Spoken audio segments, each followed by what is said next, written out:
सत संगत जी बड़े प्रेम और सत्कार से कहना जी धन निरंकार जी। सत संगत जी दास विनती कर रहा है, दास से त्रुटि हो जाए तो अपने घर के बालक समझकर क्षमा अवश्य करिएगा। सत संगत जी, सत संगत जी नवरात्रि जिसे हम कहते हैं ना कि दुर्गा पूजा पर निरंकारी विचार हमें अवश्य सुनने चाहिए। जो व्रती दुर्गा पूजा की यह विचार सुन लेगी उसकी हर मनोकामनाएं पूर्ण भी होगी। सत्संगत जी इस प्रकार की बात है। सत्संगत जी बड़े प्रेम से कहिए धन निरंकार जी। सत्संगत जी आप हमारे चैनल पर नए हैं, सब्सक्राइब अवश्य कर लीजिएगा। आपकी ज़रूरत की बातें हमेशा लाता रहता हूँ। माँ दुर्गा का दर्शन होने वाला है, तो आज हम इस टॉपिक पे बात करेंगे, क्या निरंकारी संत महात्मा दुर्गा माता का दर्शन कर सकते हैं? क्या वह नवरात्रि पूजा मना सकते हैं? क्या वह अपने घरों में कलश रख सकते हैं? क्या वह नवरात्रि पूजा कर सकते हैं या नहीं कर सकते हैं? सारा कुछ जानकारी आप सभी संत महापुरुषों को इसी वीडियो में देने वाले हैं, तो आप सभी वीडियो में बने रहिएगा। और दास अगर कुछ भी बोलने में गलती हुई हो तो दास को नादान बालक समझकर क्षमा अवश्य करिएगा। और साथ ही कमेंट बॉक्स में ज़रूर बताइएगा कि क्या गलती हुई है। तो सबसे पहले आज हम आप सभी संत महापुरुषों को दास यह बताना चाहेगा कि चाहे नवरात्रि पूजा हो या होली, दिवाली, दशहरा, कुछ भी हो, चाहे छठ हो या दिवाली, सब पहले जो आप सभी संत महात्मा यह जान लीजिए कि हमारा जो निरंकारी मिशन, जो हमारा सतगुरु माता सुदीक्षा जी है, अभी वर्तमान में वह हमें कोई भी पूजा पाठ करने से अभी रोका या प्रतिबंध नहीं लगाया है। जैसे कि आप सभी संत महात्मा जान रहे हैं कि हमारा जो निरंकारी मिशन वह कोई भी पूजा पाठ करने से आपको प्रतिबंध नहीं करता। आपके ऊपर कि आप क्या नहीं कर सकते, आप वह पूजा नहीं कर सकते, आप यह पूजा नहीं कर सकते। आप यह समझ जाइए कि आप पर निर्भर करता है कि क्या आप क्या करते हैं, आप पूजा करते हैं या नहीं करते। सबसे पहले आप सभी को संत महापुरुष जान लीजिए कि अगर आप निरंकारी मिशन में हैं तो आपको यह समझाया जाता है कि आप एक को जानिए, एक को मानिए और एक हो जाइए। क्योंकि सबसे पहले आप यह जान लीजिए कि जो दुर्गा देवी दुर्गा यह कोई देन जो दूसरा नहीं, सब सतगुरु माता जी हैं। चाहे देवी दुर्गा हो या सब एक ही होती है। प्यारे साथ संगत जी, जो कोई भी नाम ले भले ही अलग अलग हो लेकिन काम एक ही है, सारा भगवान एक ही है, सब में निराकार का वास है। हम उसको अलग अलग जगहों पर और अलग अलग रूपों में और अलग अलग नाम से अलग अलग से पूजते हैं। तो आप सभी संत महापुरुष को दास यही बताना चाहेगा कि निरंकारी मिशन हमें कोई पूजा पाठ करने से प्रतिबंध नहीं लगाता, लेकिन आपको सबसे पहले यह जानना होगा कि आखिर हम पूजा पाठ कर सकते हैं या नहीं कर सकते हैं। उसके लिए सबसे पहले आप सभी संत महात्मा को इस वीडियो को अंत तक देखिए। ऐसे ही गांव की एक कहानी, जो गांव में निरंकारी मिशन के लोग रहते थे, वह लोग ऐसा ही काम करते थे। तो देखिए उनके साथ क्या हुआ, कैसे हुआ सारा कुछ घटना। सत्संग जी विस्तार से इस वीडियो में हम सभी के पास जुड़ाएंगे, यह रखेंगे कि चलिए इस वीडियो को लास्ट तक बने रहिएगा।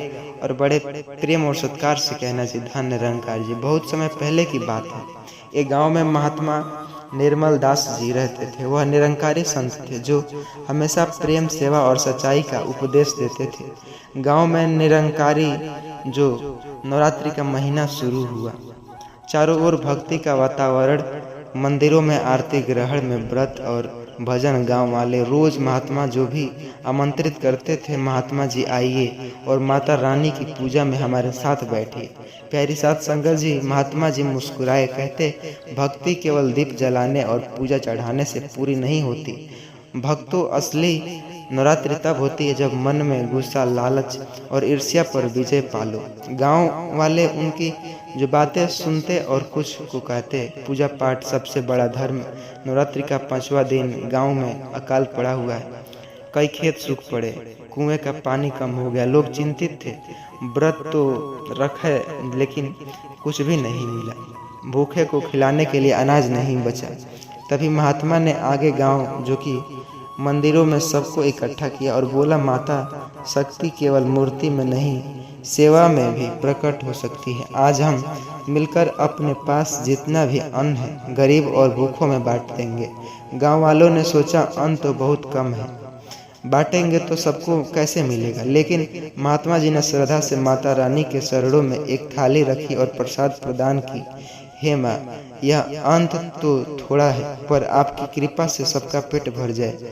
देवी माँ कृपा जैसे ही लोगों ने गरीब और बच्चों को अन्न बांटना शुरू किया, एक अजीब चमत्कार हुआ। थाली में अन्न खत्म ही नहीं हो रहा था। सारे साथ संगत जी, जो प्यारे साथ संगत जी जितना बांटे जा रहे थे वो और भी बढ़ता चला जा रहा था। गांव के हर हर घर में चूल्हा जला। भूखे बच्चे के घर में जो बैठ भोजन किया।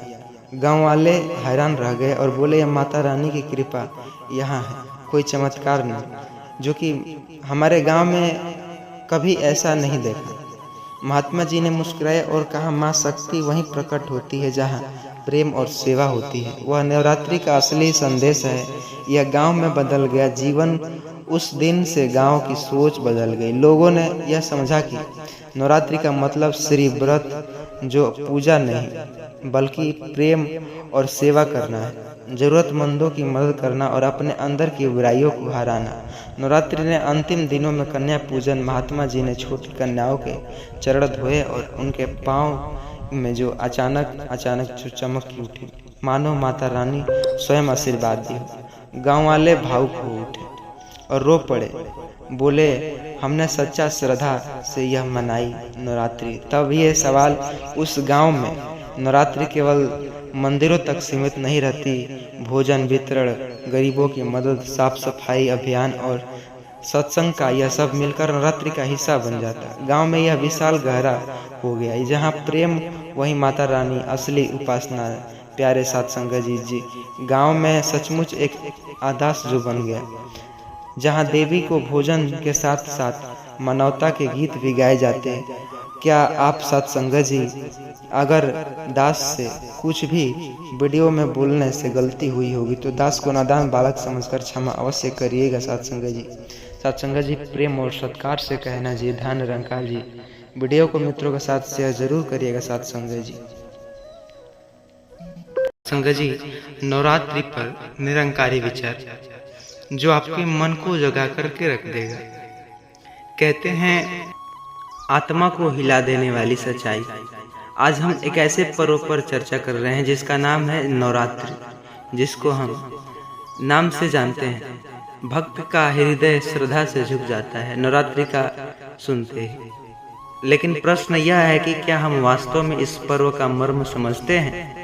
क्या देवी की पूजा केवल दीपक जलाने, नारियल तोड़ने, मिष्ठान चढ़ाने और व्रत के लिए तक सीमित रखते हैं, या फिर नवरात्रि का गहरा अर्थ कुछ और है जो हमें आत्मा के अंधकार से निकालकर ज्ञान के प्रकाश की ओर ले चलता है?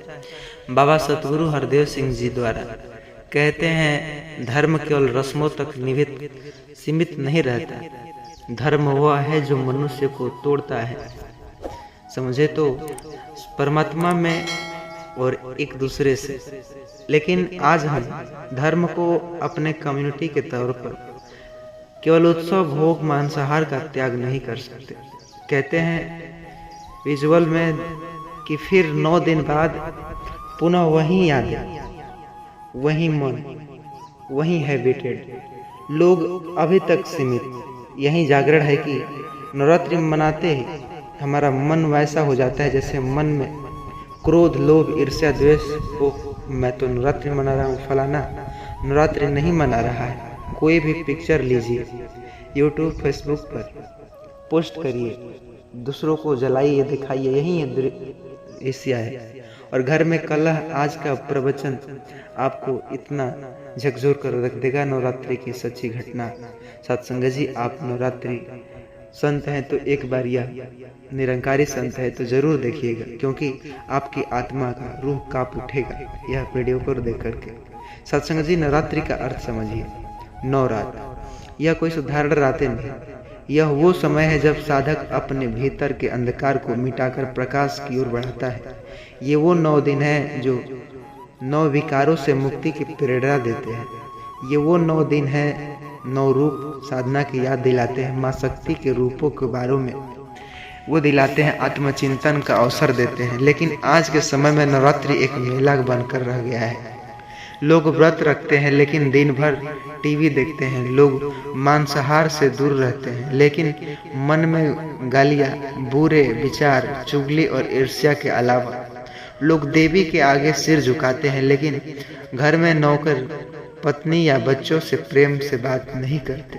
सतगुरु कहते हैं यह सब बाहरी आडंबर तभी सार्थक होंगे जब अंदर का मन साफ हो। नवरात्रि आत्मशुद्धि का पर्व है। निरंकारी दृष्टि से नवरात्रि मिशन का यह दृष्टिकोण बहुत स्पष्ट है। देवी देवता किसी मूर्ति, पत्थर या तस्वीरों में सीमित नहीं है। शक्ति किसी मंदिर में बंद नहीं।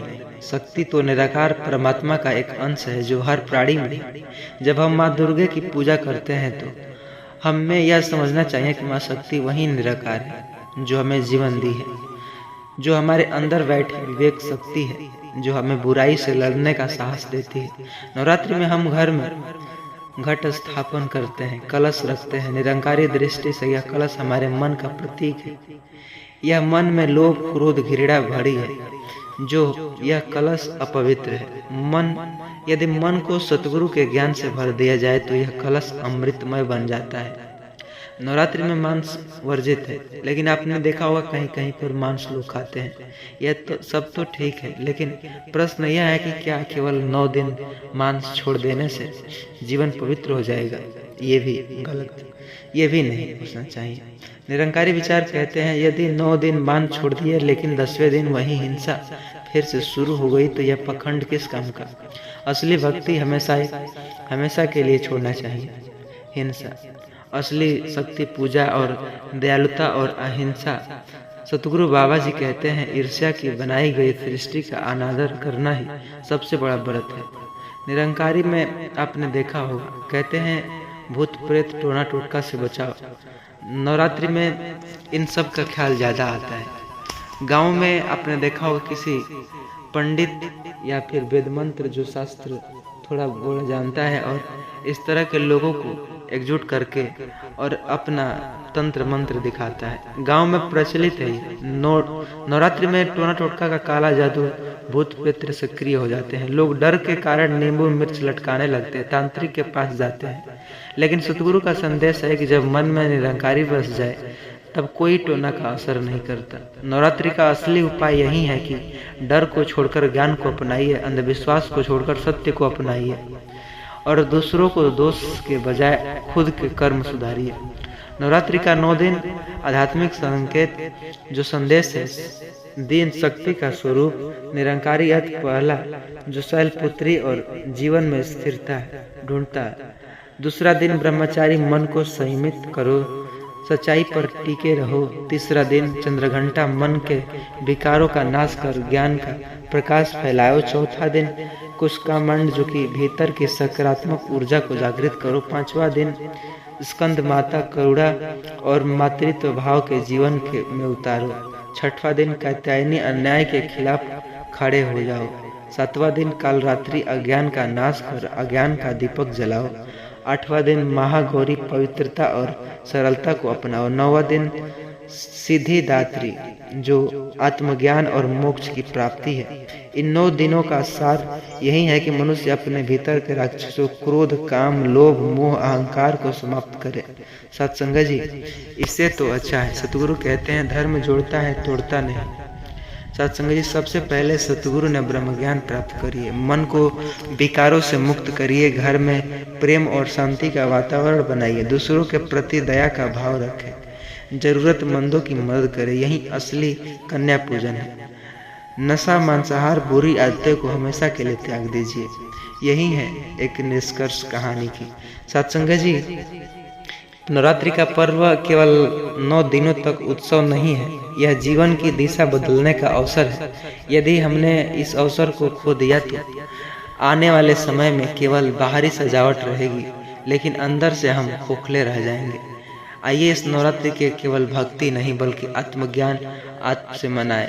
आइए माँ शक्ति के आगे केवल नारियल न चढ़ाए बल्कि अपना अहंकार चढ़ाए। आइए अपने भीतर बैठी बुराइयों को वध करें और असली महिषासुर मृतदायिनी की पूजा करें। अंत में जागृत संदेश यह देना चाहूँगा कि यदि यह विचार सही लगे तो अपने मित्रों के साथ, परिवारों के साथ इस वीडियो को व्हाट्सएप के जरिए मित्रों के साथ शेयर जरूर करें, ताकि उन्हें में सतगुरु का यह सच्चा जो कि क्या बोले विचार उनको समझ आए और लोगों तक ये जरूर पहुंचाए। सत्संग जी, समय आ गया है खुद को आईने में देखने का। समय आ गया है यह पूछने का, क्या हम सचमुच नवरात्रि मना रहे हैं या सिर्फ दिखावा कर रहे हैं? क्या माँ शक्ति की पूजा सिर्फ थाली सजाने, नारियल चढ़ाने और व्रत रखने तक सीमित है, या इसका मतलब है भीतर के राक्षसों का नाश करना, क्रोध का, लोभ का, ईर्ष्या का, अहंकार का, काम का? जो सतगुरु निरंकारी संदेश कहते हैं कि माँ शक्ति कोई बाहर की शक्ति नहीं, या तुम्हारे भीतर की विवेक शक्ति है, इसे जागृत करो, यही असली पूजा है। आज का यह प्रवचन आपके भीतर की चेतना को हिलाकर रख दिया होगा। यह केवल 9 दिन के उत्सव की बात नहीं, बल्कि यह 9 दिन के भीतर आपकी आत्मा को जागृत करता है। शैलपुत्री जो स्थिरता का संदेश, शैलपुत्री जो पहला दिन, शैलपुत्री पर्वत की पुत्री यानी स्थिरता और दृढ़ता का प्रतीक। निरंकारी दृष्टि से पहला दिन कहता है अपने जीवन में स्थिर हो जाओ, तो जो भी गलत आदत है वह हमेशा के लिए त्यागना निश्चित करिए, मन को नियंत्रित में लाइए। सतगुरु बाबा हरदेव सिंह जी का महाराज जो कहते हैं ज्ञान लेने के बाद जीवन में परिवर्तन आना चाहिए, यदि वही पुरानी आदतें जो जारी रही तो ज्ञान अधूरा है। पहले दिन यह प्रतिज्ञा करें, मांसाहार, नशा और अहिंसा से हमेशा के लिए दूर रहे, किसी के साथ अन्याय नहीं करें, घर में प्रेम सम्मान का वातावरण बनाए रखें। दूसरा दिन ब्रह्मचारी संयम का दिन है। यह संदेश कि संयम रखिए, मन को वासनाओं से मुक्त करिए, भक्ति केवल जप तप नहीं आचरण से देखिए। निरंकारी प्रवचन यह कहता है कि भक्ति का असली अर्थ अच्छे कर्म करना। यदि कोई व्रत रखे लेकिन दूसरों को गाली दे, चुगली करे, तो यह उसका व्रत का व्यर्थ हो जाना है निश्चित है। और तीसरा दिन है चंद्रघंटा जो कि डर का नाश। चंद्रघंटा का अर्थ है मन में घंटी बजने लगे, चेतना जागृत होना। यदि दिन में हमें यह सिखाते हैं कि डर को छोड़िए, अंधविश्वास से बाहर आइए, टोना टोटका और काले जादू के चक्कर से बचिए। सतगुरु का वचन है, जब मन में परमात्मा बस जाए तो कोई भूत प्रेत, कोई ग्रह नक्षत्र, कोई डर पास नहीं आता। इस दिन आप अपने भीतर यह निश्चित करें कि अब आप किसी तांत्रिक ज्योतिष के डर में नहीं जिएंगे। जो भी निर्णय लेंगे विवेक और ज्ञान से लेंगे, सतगुरु के द्वारा लेंगे। चौथा दिन है कुष्मांडक जो सकारात्मक ऊर्जा का उदय। कुष्मांडक जो कि अर्थ है ऊर्जा की माता। यह दिन हमें सिखाता है कि जीवन में सकारात्मकता लाइए, घर में झगड़े के बजाय हंसी और प्रेम फैलाइए। यदि मन में नफरत भरी रहेगी तो पूजा का क्या लाभ। सतगुरु कहते हैं मंदिर में दीप जलाने से पहले अपने भीतर का दीप जल जाए। पांचवा दिन स्कंद माता, करुणा और मातृत्व। स्कंद माता का संदेश है कि करुणा जीवन का आभूषण है। गरीबों, अनाथों, जो असहायों की सेवा करिए, यही असली कन्या पूजन है। आज लोग कन्या को भोजन कराते हैं लेकिन सेल्फी लेते हैं और पोस्ट करते हैं। देखिए हमने 7 लोगों को, 9 लोगों को जो कन्याओं को भोजन कराया, इसमें अपना अपमानित और यह पखंड दिखावा है। 5वें दिन यह प्रण करे कि स्त्री का सम्मान करेंगे। कन्या भूषण, भ्रूण हत्या, जो दहेज बुराई जैसी बुराइयों से लड़ेंगे। 6वां दिन कात्यायनी, अन्याय के खिलाफ। कात्यायनी वह शक्ति है जो राक्षसों का नाश करती है। यह दिन हमें सिखाती है कि अन्याय के खिलाफ आवाज उठाइए, समाज में भ्रष्टाचार, हिंसा, शोषण का विरोध करिए। भक्ति केवल वह पूजा, घर की पूजा तक सीमित नहीं। भक्ति का अर्थ है अन्याय सहन न करना। 7वां है कल रात्रि, अंधकार का नाश। कल रात्रि अज्ञान के अंधकार को मिटाने आती है। निरंकारी दृष्टि कहता है कि आत्मज्ञान का दिन है, जब परमात्मा को निराकार रूप में नहीं जानोगे, अंधकार नहीं मिटेगा। 8वां दिन महागौरी, पवित्रता और सरलता।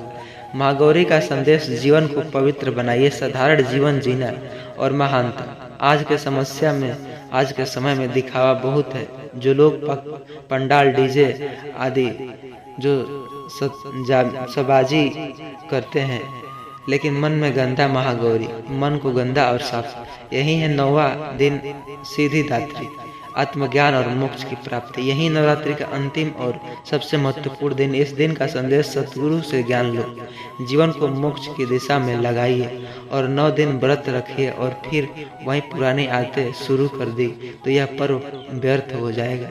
सिद्धयात्री का आशीर्वाद वही पाता है जो अपने जीवन में स्थायी परिवर्तन लाता है। आत्मा को झकझोर दी होगी तो प्लीज़ इस वीडियो को जरूर अपने मित्रों के साथ शेयर जरूर करिएगा। सत्संग जी, प्रेम और सत्कार से कहना जी, धन निरंकार जी।